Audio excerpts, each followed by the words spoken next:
In this video, I am going to teach you how to cancel auto-invest in the Binance app. If you've set up an automatic crypto investment plan but want to stop it, this guide will show you how. Make sure to follow each step so you don't miss anything important. Let's get started.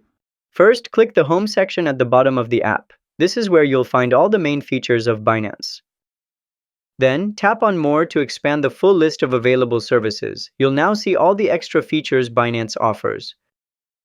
Next, in the search bar, type Auto to locate the Auto-Invest section easily. This helps you skip through the menu faster. Now choose Auto-Invest from the results. This section shows your current investment plans. Then, scroll down and click the pencil icon next to the plan you want to cancel. This opens the edit screen for that specific plan. After that, choose Remove Plan from the list of options. Binance will prompt you for final confirmation. Finally, click OK to confirm it, and your auto-invest plan will be cancelled. You won't be charged going forward. And that's how to cancel auto-invest in the Binance app. If this video helped you out, be sure to like and subscribe to How to Tutor for more easy crypto tutorials. See you next time!